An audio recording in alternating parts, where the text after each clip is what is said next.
because he is in Chuck Connors, the rifleman himself, is in Summer Camp Nightmare.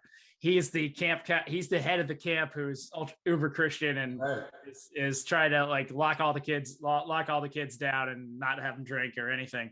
So you have to have that. But just because you mentioned it, you're right that there's a lot of humor in Return of the Living Dead.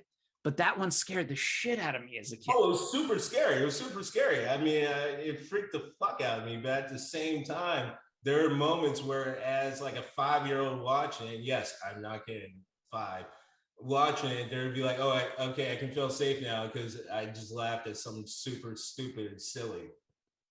Well, it is always that way. And again, we had that going on that, again, we're showing our parents' fine parenting skills as we go along here. So 5-year-olds. I think you touch on an era of horror though as well that it did, and Greg touched on it a little bit. Actually, all of you have indicated it. It's changed and it's morphed, but there was something to the VHS horror era. It was cheaper, more independent filmmaking at the time. A lot of times, including Evil Dead and a few other things, where they would shoot on 16 millimeter and then blow up to 35. So these were ways that people saved money, right? Because all of this stuff cost so much more money than it does right now. Even the medium that we're talking on right now is so reflective of an exciting and free kind of Wild West time. That we're doing a podcast and there's no studio involved, there's no network involved. It's just go out and do what you want to do. And this was the closest you could get to it at that time. And like you said, people put their heart into it. They really wanted to make these movies, even if it was the Puppet Master 3. I remember you mentioning showing a silly puppet there.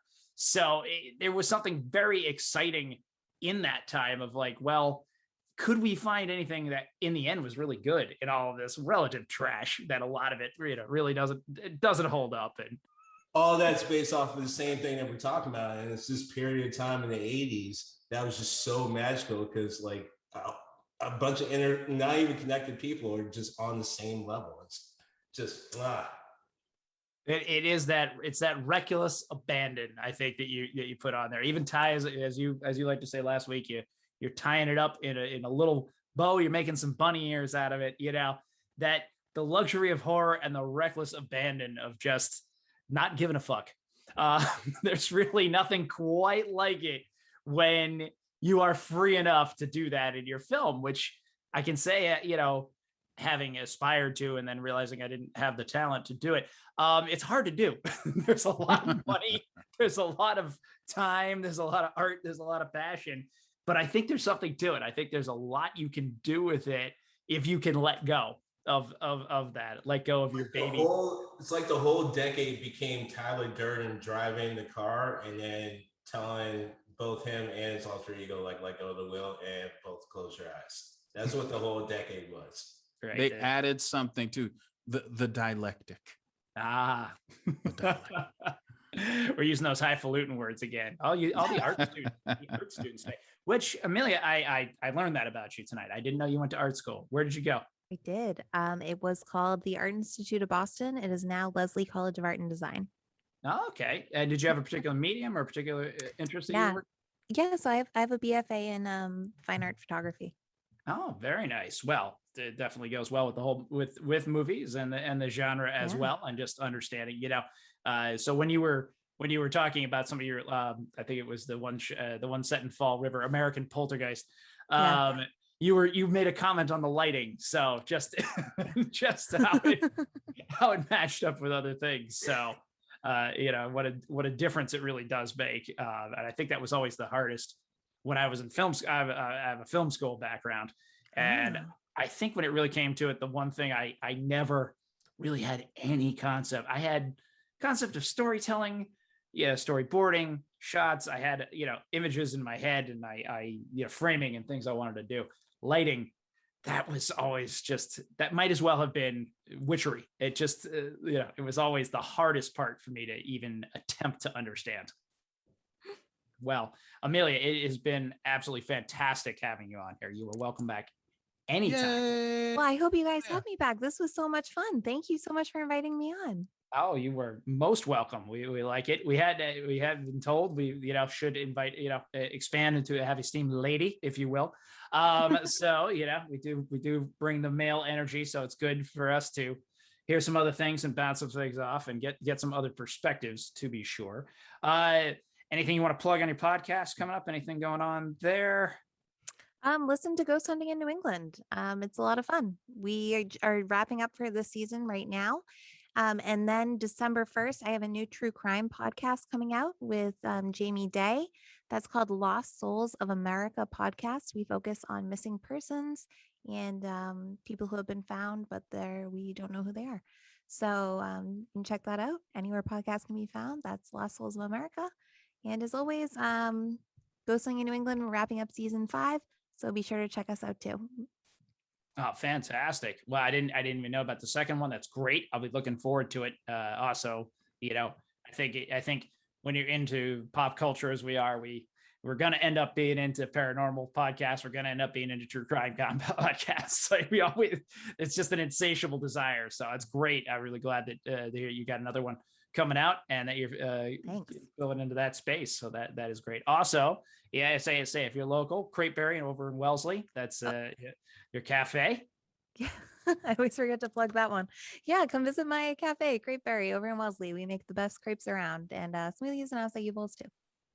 Absolutely. No, I'm thinking Nutella already. I know I'm supposed to be for the healthy crepes, but forget it, man. I'll go lift some weights, and then I want a Nutella crepe. Rashawn, 3 Clubs. You had a lot of fun tonight. You brought us back into the era of VHS. Got anything else to lead us out as we go into the weekend? I gotta say, this was one of the hardest episodes to focus on any one given thing. The more I think about it, the more I love horror movies for a lot of different reasons. And to both your earlier point and Amelia's present, I'm not just saying it because you're here, but I truly feel this way. I do have a super soft spot for anything that has to do with poltergeist. And during October, and when it's super like windy and dark out and stuff like that, like you put that together, that is like maybe one of my most sinful moments in the world. There we go. Well, we're bringing the spooky. We're enjoying. We're doing this. This is going to be our last one because probably the time most people hear this, it will be just before Halloween and into Halloween. So we hope we can bring you out into that. But I'm glad we could bring the extra spooky here and expand our roundtable a little bit. Greg, what you got for us? What are your final thoughts for the evening? This was good. This was good. You know what? I did want to get some of that off of my chest. And as a terrible Catholic, I feel lighter.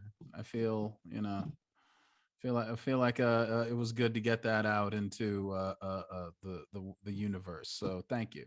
Well, I guess I didn't realize that our podcast was doubling as a confessional, but we'll take it. Yeah, take it. Well, with that, I'm just going to ask you to please shoot on over to iTunes or Apple Podcasts, rate and review the show if you feel we deserve it. Give us a 5-star, and you can throw in a little comment there. Greg's funny, Rashawn's funny, Josh talks too much, whatever it is. We're fine with it. All that. Bring back more of Amelia. You're funny too, Joshua. All good. All good. Bring back more Amelia. Bring back more Amelia. We can definitely we'll accept any of those. I feel like I kind of felt like this going into today is like, I wonder what the Black Eyed Peas felt like right before Fergie showed up. That's like, are we good here? Are we good? They're like, Fergie's like, how do you feel about being better? That's it. That's it. I think that is absolutely the case. So please shoot on over there. Give us a review. Help drive the listenerships. Helps us get on the algorithms and all the fun interwoven things here in modern life. Check us out. We got merch on the site. We have our socials. We got Facebook, the Steam Gentleman. We have the Instagram at Do You Even Steam Bro. I'm too damn old for TikTok. I mean, it's like takes all I can to get together an hour of this stuff. The idea of trying to put together something clever for 15 seconds or whatever. I don't know, whatever the kid. Well, man, I've seen you dance. Oh, come on. It- Do that shit, son. Did Do it it. a couple of times. That's You all. know, it takes a lot of alcohol. That's all I'm saying. Just a lot more than is good for me. So we know that. Yeah, We know two that. little kids, man. Just follow their lead. We know that it's just, you know, the recovery these days. That's really what it's about. It's not about getting there. It's about getting back from it. That makes it more difficult as the birthdays go up. But again, thank you so much for joining us tonight, Amelia. I am Josh the Birdman, saying want you to go into the weekend, love everybody, enjoy your pop culture, enjoy the luxury of horror. Keep your heat up and keep that head of steam on.